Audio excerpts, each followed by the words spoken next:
Welcome to another edition of Two Irish Guys Discussing Software. I nearly forgot. That's okay. We're here again. Another day, another evening, another morning, another June. I think, are we June? Gee, I lose track of days, months. The 24th of June. 24th of June. Here we are recording.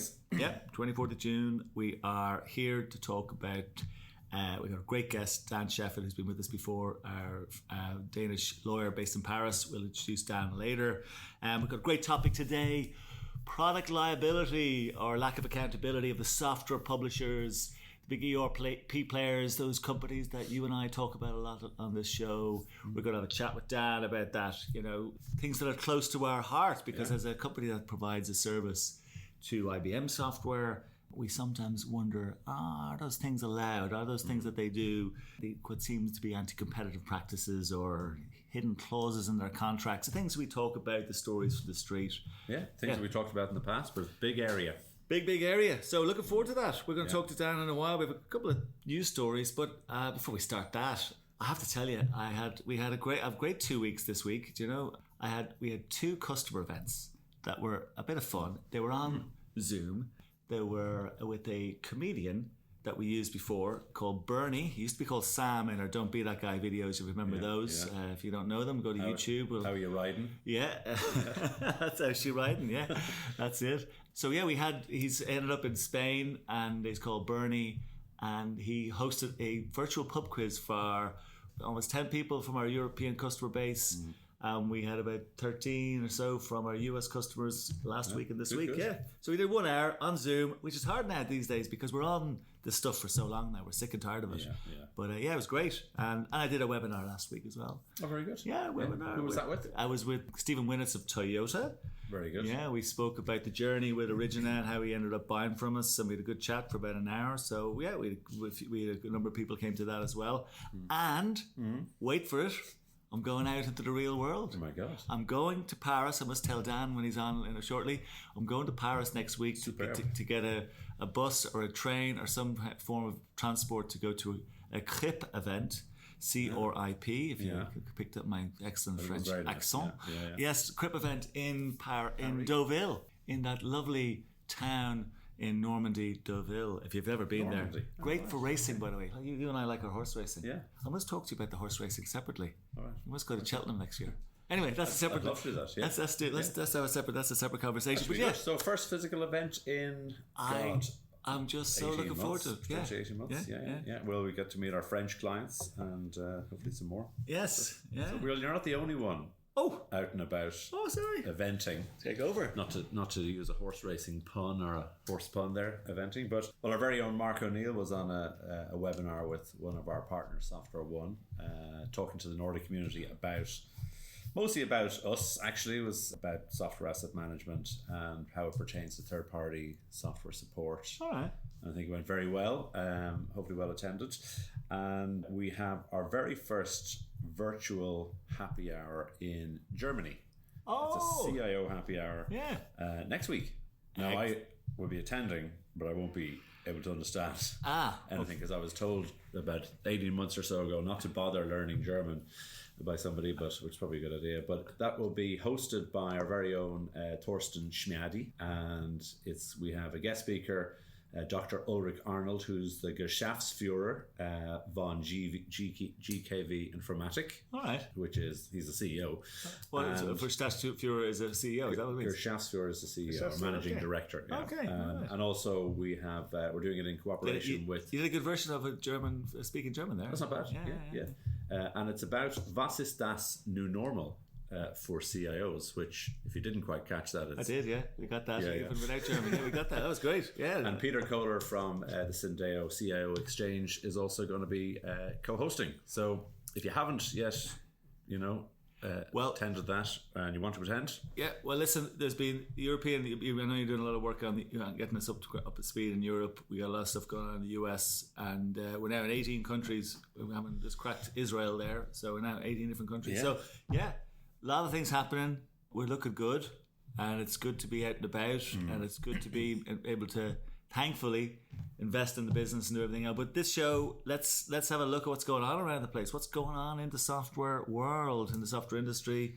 Tell us what's the big news. Quite a lot of news. I'll start with some sad news, which is people may not know very well John McAfee. They'll know of McAfee, particularly if you're of maybe our age, and you'll have possibly installed it on your laptop or something, years ago. But John McAfee, who created the software back in 1987, Santa Clara, California. Unfortunately, he died in a prison. He was in a prison in Spain, in Barcelona. Yeah. I think it was the IRS were trying to get him back to the US. He was being indicted for tax fraud and tax evasion. He was 75. He was an eclectic character. He spent time in places like Guatemala, evading somebody or other. There was kind of rumors of potentially being involved in a murder investigation. Oh, stop, etc., etc. He lived the life he wanted to lead, according to his spokesperson. But anyway, he died, and so our condolences to his family on that. But somebody who isn't dead, but they are 100. Who's that? It's IBM. Oh, I heard that story. Yeah, 100 years old. 100 years old. So 1911. I think the Model T Ford came out around the same time. Yeah. I'm not sure whose reputation is still intact. But there's lots we could talk about. But the main thing, the man Thomas Watson, wasn't it? Watson. So he was brought in. He was brought in by Charles Flint, who founded what used to be called CTR. So computing, tabulating, recording. Because that's what they did. But mostly the tabulating was what kind of took off. The recording wasn't that interesting, and they also had. They never got the computing right, did they? Weighing scales and stuff like that. They got the computing right. But it took off from tabulating. But anyway, they brought in Thomas Watson to kind of drive the business forward. And he coined this catchphrase, think. Yeah. So everybody out there might know of, they might have had a think laptop or the think conferences that IBM used to have, or they probably still have them in San Francisco, etc. So that's who he was. He came up with that catchphrase. And also Watson is also known for, there's Watson Marketing, Watson Health. So that's where that comes from. I never knew that. That's fascinating. From kind of 1924 thereabouts. I heard you had a story about Microsoft. So there was people asleep. Was this what people during lockdown? Talk about being asleep on we have been looking for a bad story about Microsoft. I heard they joined the $2 trillion club. But anyway, tell us, is there a remotely bad story? I did look for some. Is this the best we could come up with? I did look for some. I typed in salacious rumors, Satya Nadal, salacious rumors, whatever. There are none. Not many, but they seem to be doing pretty good in the eyes of the investor community. But they did have people sleeping on the job, as they say, but in their data centers during lockdown, which isn't a really particularly safe place to be, because if you've ever been in a data center at night time or even during the daytime, they can be quite hot because of the very noisy fans hot, going on, and potentially very cold because of the don't press the red buttons because of the coolants. Anyway, Microsoft did their best to make them feel safe while they were locked down in their data centers. It's amazing, actually, innovation that comes out of people. Okay, this is a side story. When I worked in the travel industry, they had a data center in Tokyo and a data center in London. And they had these AS400s, these IBM systems, I remember. At the time, they didn't put a little shield, a little plastic cover over the power button. And somebody accidentally, while moving something around, hit the thing with his knee and took down the entire Asian market for about 3 days. Well, they're dangerous places, these days. Dangerous places, So don't go trying to sleep in one, I think. So maybe they'll allow them to get home at night time. But anything on our friends Oracle? Well, just before we move on to Oracle... sorry. Just because you mentioned it, because Microsoft did get into the $2 trillion valuation club, albeit briefly. I think they're kind of in and out of it. But only Apple and Saudi Aramco have reached such dizzying heights. I was kind of hoping you'd skip that story. Really? Yeah. Well, it took them 33 years to get to $1 trillion and 2 years to get. That wasn't on the salacious rumors search. I think it's quite amazing. I know. To be fair, trying to find out what they're doing wrong. Listen, they did everything right. Unfortunately, but what it does do is it puts Oracle in perspective, because if you look at Microsoft cloud revenue and then you look at the Oracle earnings announcement, which they thought was fantastic, but the market didn't think it was so great because they felt the revenue growth was pretty short of where they hoped it to be. I mean, they were up 8% year on year, but then look at at 11 billion for the quarter. But then you look at Microsoft, and they're 40 billion a quarter, and double Oracle's cloud revenue. So Oracle are just in the halfpenny place still when it comes to cloud. And Larry's still attacking everybody. Well, it's like, you've been to sales school where they say to you, don't trash the opposition. Speak to your own value. Speak to what you have. But he can't resist. Every time he gets on stage, he talks about his numbers, and then he has a go at SAP, claiming that he's stealing their customers, claiming that his database is 10x or whatever it is, 100x faster than anything that underpins SAP. Yeah. And he just can't help himself, and then Klein has to come back sometime later and dispute everything he said. But anyway, it's a bit of a sideshow to what's going on. But their stock was down 5%. After the announcement. So well, the story isn't straight in the market yet. You know what I mean? They've got a captive audience of people who can't get away from them. Well, it's a bit, some of the investors saying that they're getting better, but they just lump everything together into something called cloud. And it's very hard to hang your hat on it, Well, they also display all this. I mean, all of these companies are the same, but they have this tendency to act almost like this monopolistic behavior that they have from time to time that people just don't like. So the customers don't like it, and then they're resistant to actually moving with them. They're actually constantly sitting in rooms figuring out how to get away from each other. Sure. And if you had a business where your customers were trying to figure out how they get away from you, that's really. That's this, and the only reason they're still with you is because you've got some sort of hold over them. We talked about this before about the Stockholm syndrome, captive. All these things we talked about in the past. The kidnapped. It's like they just haven't figured out that they have to change their interaction with their customers, and they're not able to do it. More customer friendly, customer centric. And we have some new guys still doing really well. I wanted to talk about the Zoom story. I thought that was, and I know it's not quite the heady heights from last year, but it's still really strong. It's still outrageous. I mean, 191% growth. So they did in the same quarter last year, which is first quarter results, 328 million, and that was in one quarter a year ago, 56 million. Gee, so that's incredible. Up 191%. Slightly slowing down, because they're now talking about the hybrid model and how that's going to look, etc. They've got a crazy number of real-time daily active users, but their shares are actually down 3% in 2021. So I think, they've got amazing revenues, but I just don't see the growth continuing. Like the S&P is up 12% on the year. And Zoom, despite that revenue, was down. Yeah, but if you leave the share price aside, because we're not a stock broker, that is pretty good revenue growth. 328 to 956. That's incredible revenue. Yeah, well, what does that give you? It gives you ammo. You can take the profit that goes with it and reinvest. I mean, the share price is a lot of that is speculation. What's going to happen? People betting on the market. We saw all that with what was the retail store, GameStop. You know what I mean?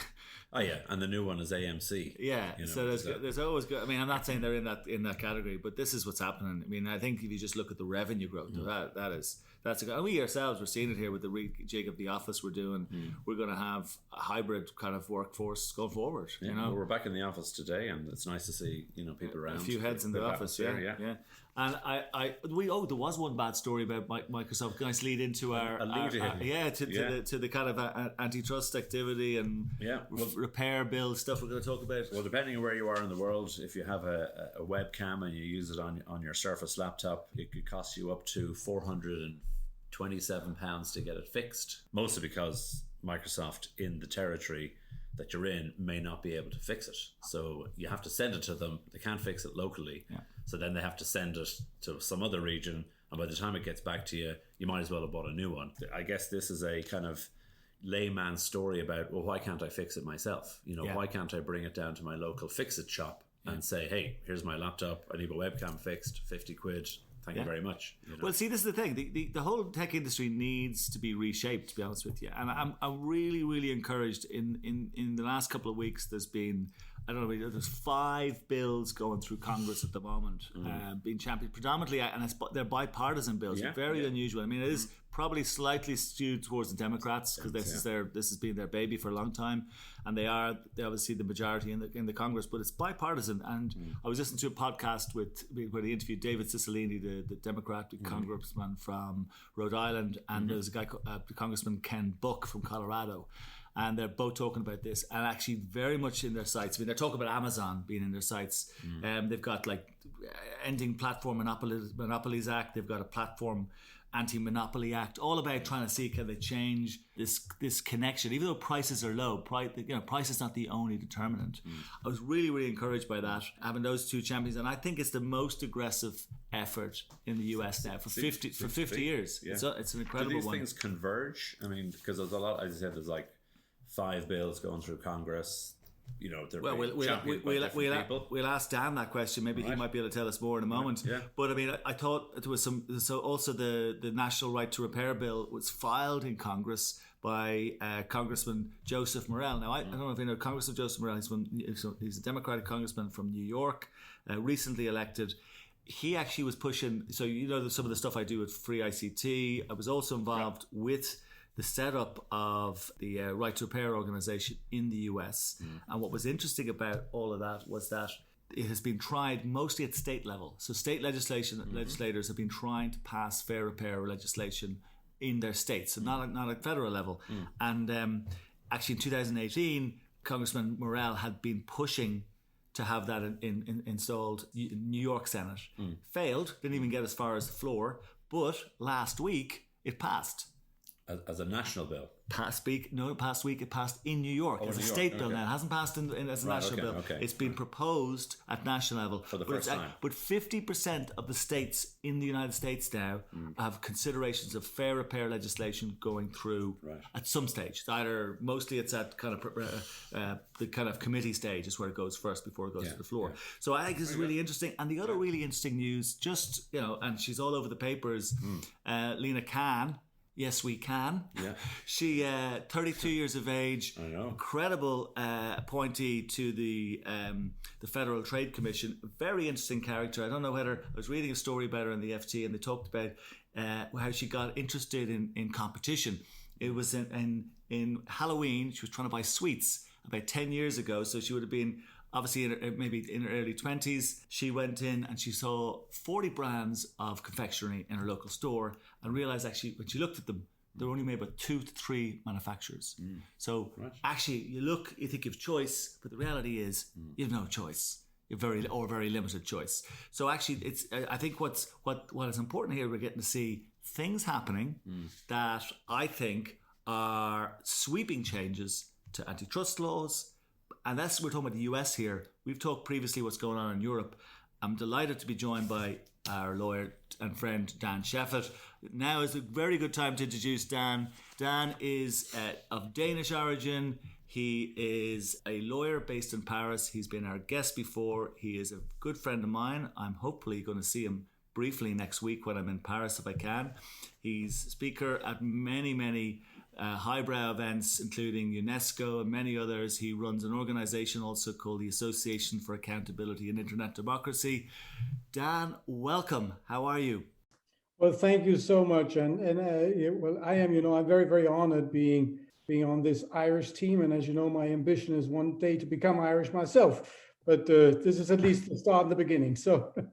Well, we'll work on the accent first.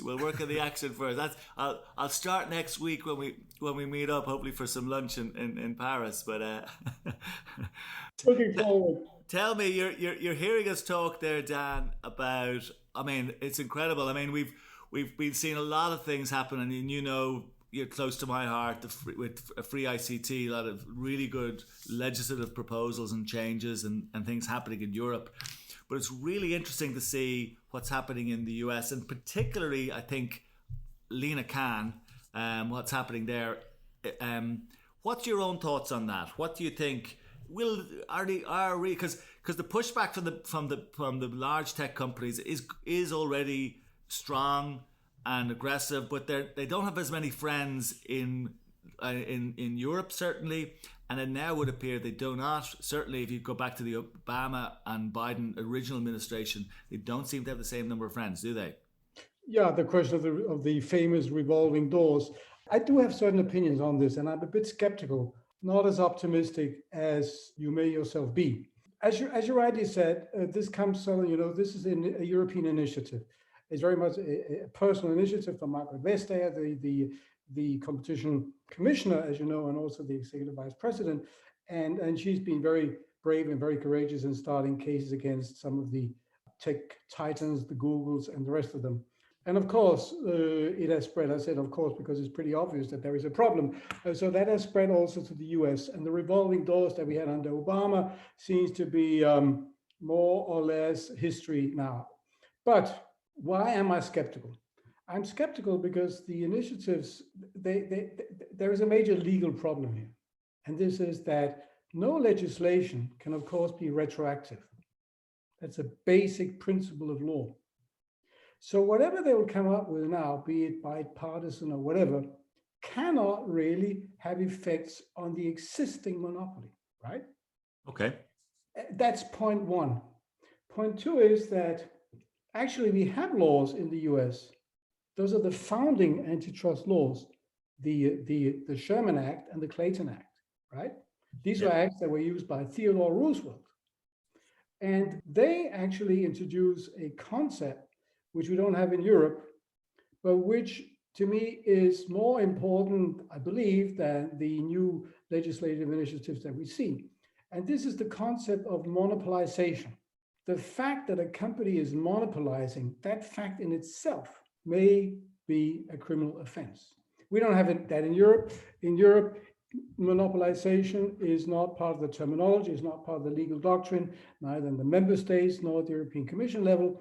What we have is abuse of a dominant position, right? So arriving at the dominant position in itself, in other words, monopolization, is not an infringement of competition law in Europe, but it is the abuse of that position.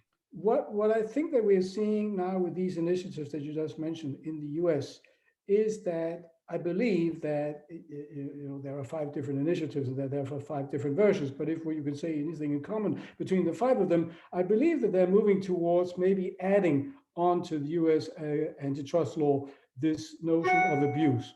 Yeah. Which is, of course, very, very interesting because that will bring us probably later to the question of abusing monopolies that have been protected and awarded by government, like intellectual property law monopolies. But let's wait with that till later. So the point I want to make here is that since whether or not today in the US you may add abuse as an infringement in its own right, the existing situation, let's use that term, be it abusive or not, I don't see how you could criminalize that because that would have retroactive effect.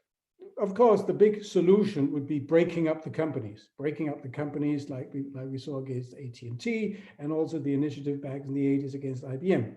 And breaking up companies, that does happen also in the US. Of course, it does happen. It happens more often than in Europe, by the way. Sure, yeah. And normally to a positive effect.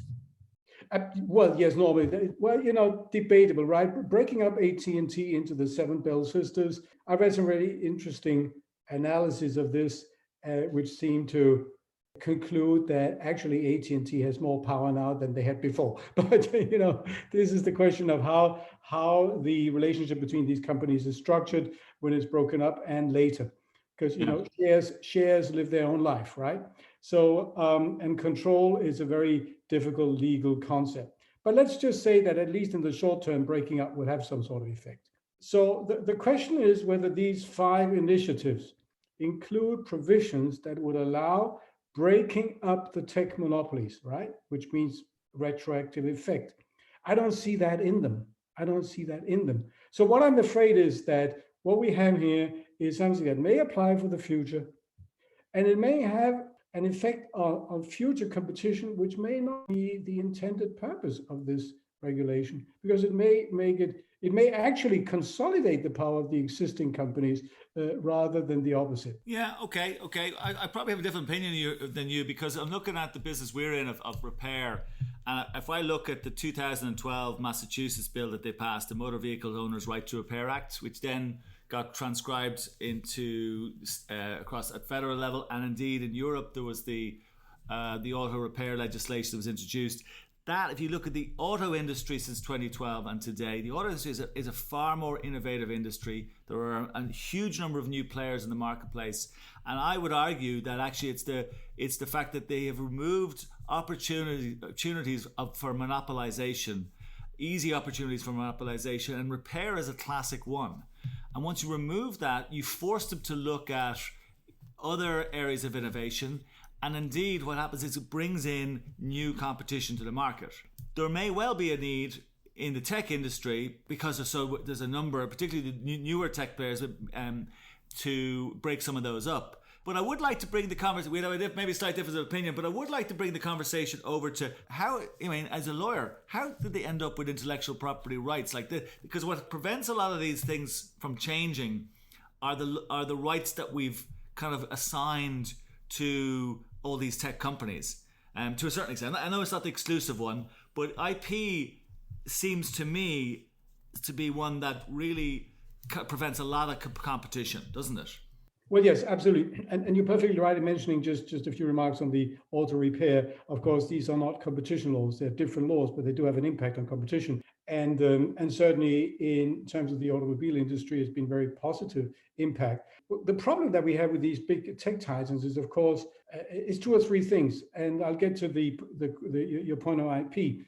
But one of the main concerns is, of course, that they may not be allowing disruptive technology. And I think that's also implied in what you said before. And so they have such enormous market participation. And the way that they arrived at that market participation is, of course, because they were very strong technologically. I mean, they were not cutting edge technology, but they were very strong in applying technology, and they collected a lot of data, right? Yeah. In addition to that, and now I'll get to your point, they grow and they protect their market powers through intellectual property rights. So you have the data, which is kind of like what we call a fait accompli. It's there, and they're under no obligation to share it with anyone, except maybe one day they will be in Europe through compulsory licensing. We'll see whether that will happen in the US, and if so, whether there'll be a price tag on it. But in terms of intellectual property, I mean, that's kind of like old news. Intellectual property has been around for a number of years, and right now we have to ask ourselves the question that we've always had to ask ourselves in terms of intellectual property rights, whether it is stifling or innovation today. And that, of course, brings us to the core question in terms of legislation. What do we do with intellectual property rights of these companies today? Do we allow them to continue with the benefit of these some of the very ancient intellectual property rights that really have nothing to do with technology because they're based on creative authorships and writing music and stuff like that? Or do we somehow restrict those existing intellectual property rights, or do we simply replace them by what I call sui generis rights, which is a third category of new rights adapted to technology? Because are they appropriate? I mean, is it appropriate for technology companies, and particularly software, right? Because this is a show about software. I mean, software publishers get intellectual property rights for products that are on the market for 10 years at absolute most, maybe 12.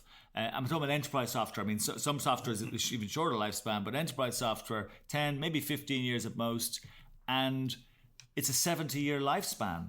I mean, it is. I mean, it was designed initially really for books, wasn't it? Yeah, I mean, it goes back as far as we talked about this at the press conference we did for Free ICT, where you on the software paper that you helped draft. We talked about it being an Irish law. Speaking of two Irish guys, it goes back to the 6th century, so it's 1500 years. It's from. I was actually looking it up after we spoke. It was Brehon laws. We used to have our own laws here in Ireland before the common law, called Brehon laws, and it goes back that far. I mean, is it appropriate anymore to be using laws? Okay, I didn't really go into common law probably till the 18th century, but are they appropriate rules really? Absolutely not. And this is perfect. I think it's a wonderful story that it goes back to the 6th century. And as you also know, it actually cost 3,000 people their lives because it had to do with a holy scripture which was being copied by some other, what we would say, competitive sect. And they were fighting, the two kings were fighting over the rights, and 3,000 people died in the course of that battle. Actually, from that comes the idea, the term that he who owns the cow owns the calf, right? I mean, if you write the book, then you own the copies. You own the copy, yeah. And probably because they were written on cow hide, wasn't it? That may be the reason for that. But anyway, this is where it all comes from. And obviously, it makes no sense. I mean, it really makes no sense today. It comes from there, and it comes from really authorship to literature and to music.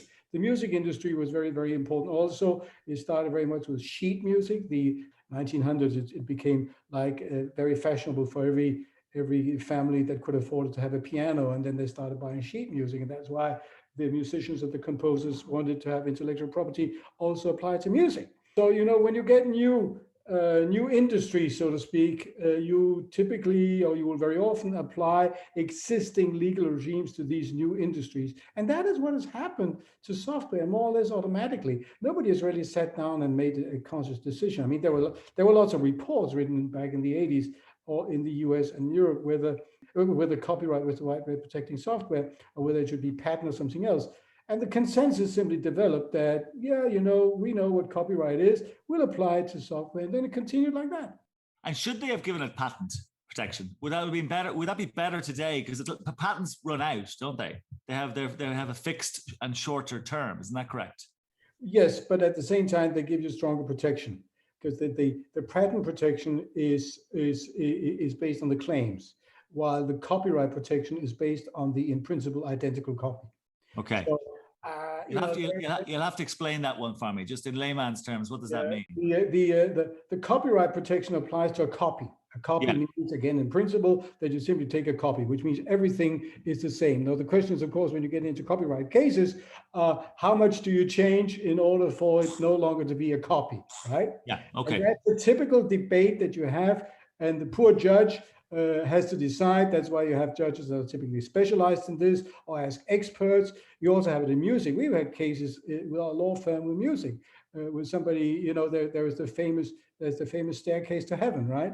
Whether there were Led Zeppelin, yes. But also the Pink Floyd also had a recent case involving copies of their albums as such, whether you could actually take out one piece of music from an album and then it was new and it was not a holistic work of art, which the album was. That's a different legal question. So anyway, when you get into to those decisions that a judge has to make, and it's the same in software, how much do you change in order for this no longer to be a copy? So these are difficult things, but there's a lot of case law that has developed. But if you look at patents, it's not a question of whether it's a copy or not. It's a question of whether it actually fulfills the same claims or the same objectives as those that are described in the patent application, which is of course why patent attorneys are very important. And there the problem is, of course, that when you file a patent, you want to have as abstract and as broad as claims as possible.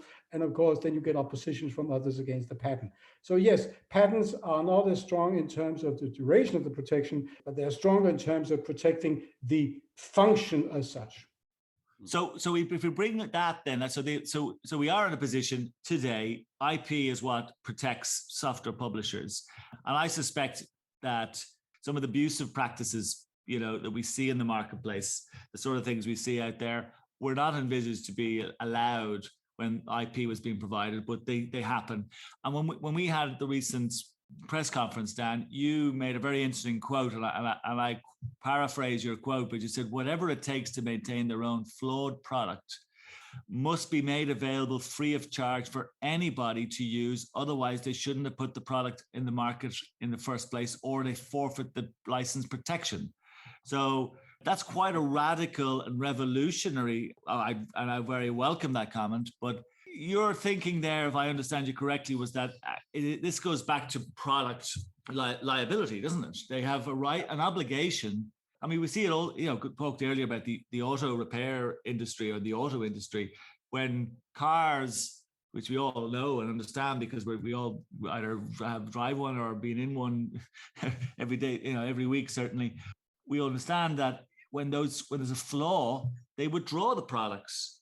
And then, no matter how long the flaw happened, you don't see that, or do you, as frequently. In fact, what you actually see is this tying. You have to have a contract to have the flaw.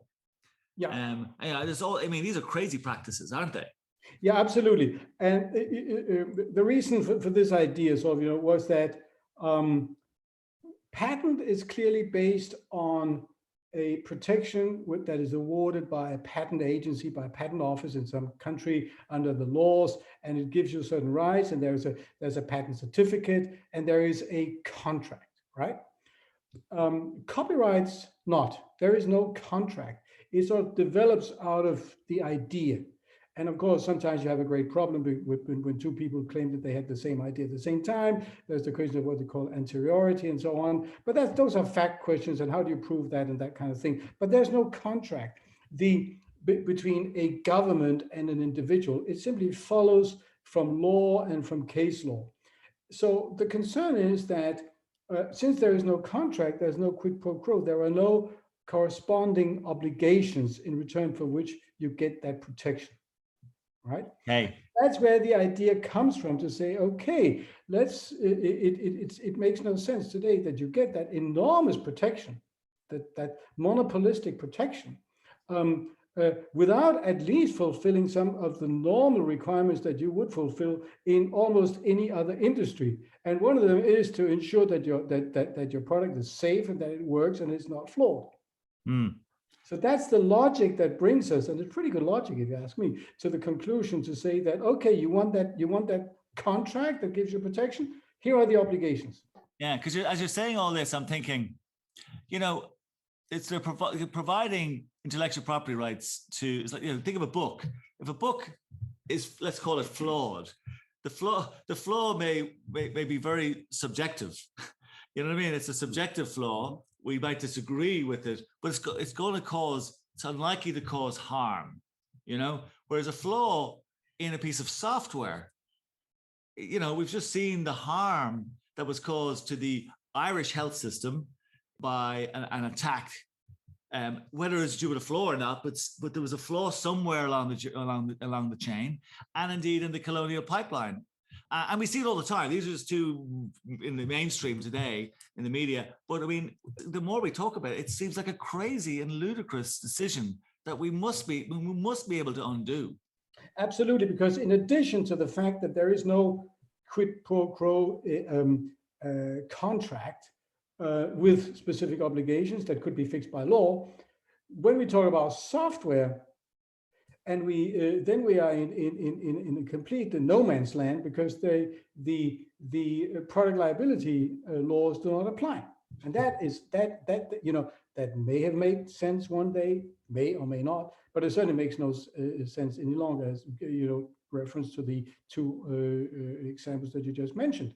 Now, of course, let's just step back 1 minute when we talk about product liability, which is part of the big conversation as to the limits of intellectual property right, and which is also somehow part of the big conversation in terms of the abuse of dominant position, and therefore also part of the antitrust conversation. But let's just remember that product liability applies to situations where there is no contract, right? Yeah. If you remember, you mentioned the cars, and we all know it started back in the 60s with Ralph Nader, and I think it was General Motors, it may have been Ford, whatever it was. It was a problem with the brakes. The thing is that when you buy a car, you don't enter into a contract at that point in time with General Motors or Ford. You buy it from a car dealer. And the problem is, of course, that the recourse that you have, therefore, under law, under contract law, is against the car dealer, right? Because you don't have a contract with anybody else. And then this idea develops that, hey, wait a second, maybe the company that puts a product on the market is responsible for the qualities or the risks inherent in that product, whether or not that company has entered into a contract with the end user, right? That's how this legal dilemma arose, because of the absence of a contract. And then that's all started in the 60s, and then now we have product liability laws in most countries in the world saying that, we really don't care, we the lawmakers, whether or not you have a contract with the end user. Once you put a product on the market, you better make sure it's safe. This is oversimplifying, I know, but that's the idea. Yeah. For some odd reason, that philosophy did not apply to services. And software is a service. That may or may not make sense by reference to the discussion that we just had, saying that software is not patent protected per se, because when you talk about patent, you think about something that's physical, you think about product. So it makes sense that it's more a service, even though, as we know, that some software is patentable. But let's forget that a second. But there is no contradiction between those two theories, right? But saying that it's subject to copyright and saying that it's a service. So, but the consequence is that the product liability legislation does not apply directly to software. We've seen ways of dealing with this in terms of the security exposure that you just mentioned, in, for instance, the GDPR. The GDPR has very strict obligations on companies to, which you may call a duty of care or fiduciary obligation, but mainly I would call it a duty of care obligation, that when you collect data, you have to be sure that that data is safe, and you, as the company that retains the data, whether it's cloud-based or whether you are the company that actually retains in the first place, you have certain obligations to make sure that that data does not fall into the wrong hands. And one of these obligations is very much data security, and that means cybersecurity, that means antivirus, anti-hacking, and so on and so forth. So you have these obligations, but they really only apply within the privacy environment, the data environment, and what you just mentioned in terms of protecting infrastructure, right? The pipelines and so on. It's something to do with data privacy, but it may be even more dangerous to society if if hospitals don't fail and nuclear power plants fail. Then of course. His privacy, right?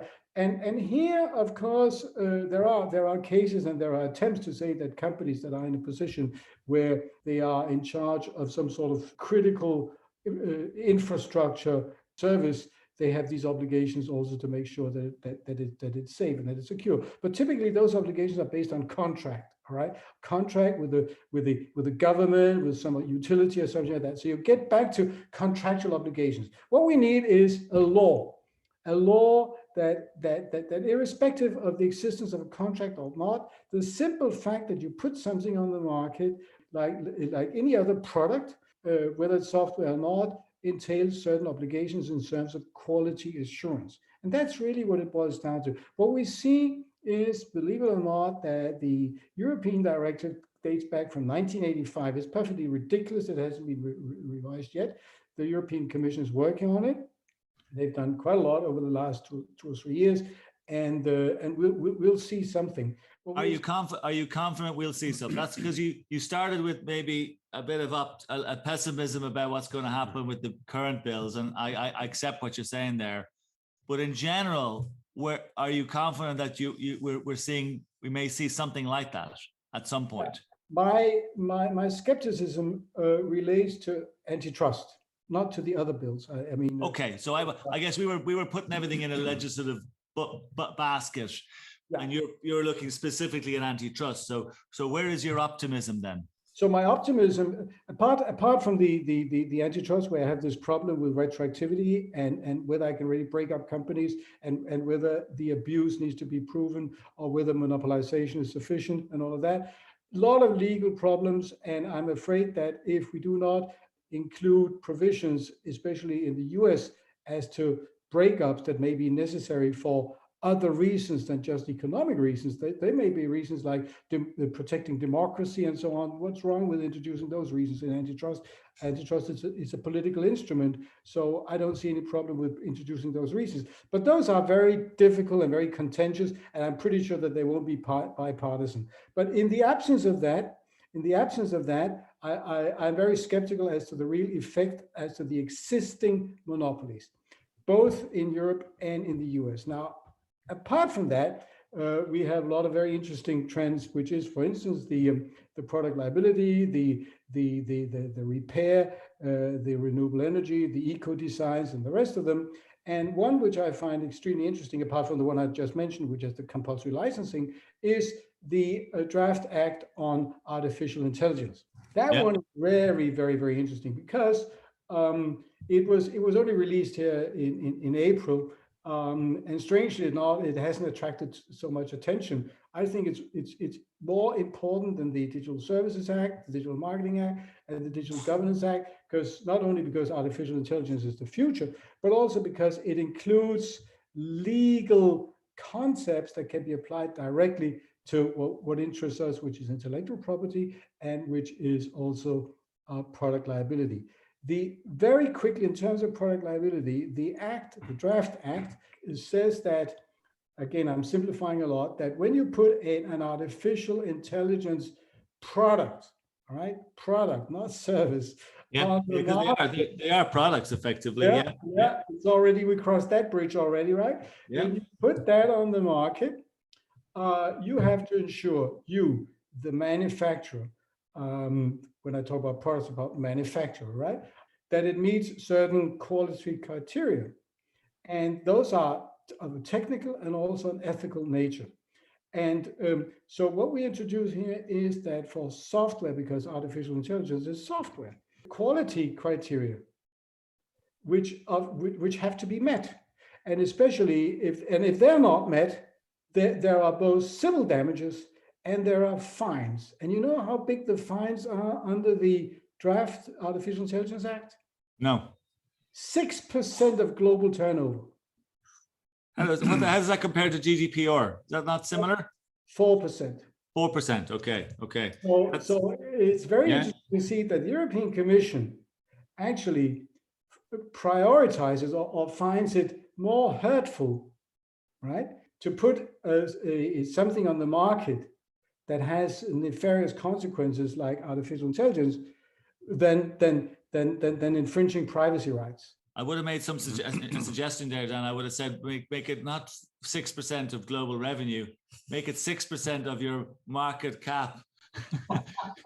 Nice. Yeah, that's what they should be doing. But anyway, so you're so good. Listen, Dan, it sounds to me you have optimism there, which is great, and we love to finish the show on an optimistic note. I'm delighted that we've been able to. I mean, I love your explanation of intellectual property rights and how they started. I love that. I think there's a long way to go on this. These things don't happen quickly, but it looks like there's a movement. I get a feeling now, being in the market for. I set up Free ICT in 2014, seeing what's happened legislatively. I think there's a movement to help businesses have more choice, have more freedoms, and fix the things that they own. That's what they want, isn't it? Yeah. I mean, why shouldn't, if I deploy software and it's not working, should I not be able to fix it myself? Yeah. Like, it's a no-brainer. It's a no-brainer. Yeah. Or as opposed to paying the author of it to fix the bugs that they introduced in the first place, which is what maintenance is. Yeah. You know, so we'll get there. There's a new world order coming. Dan, as always, thank you. You've stimulated a lot of thoughts in my head. That was highly educational. Yeah, intriguing. It really was. So, and I know there's a lot more you could have told us on that. I'm sure plenty of stories there. So we'll catch up again. I hope to see you next week. That's it, Brendan. We're done for another show. C'est ça. I know. I never even actually mentioned the story there, but like the ITV story and Amazon dumping 130,000 products from one centre in Scotland. But we might come on to that one again. That sounds pretty scurrilous. Yeah. Check it out on itv.com. There you go. Right. Listen, a great show.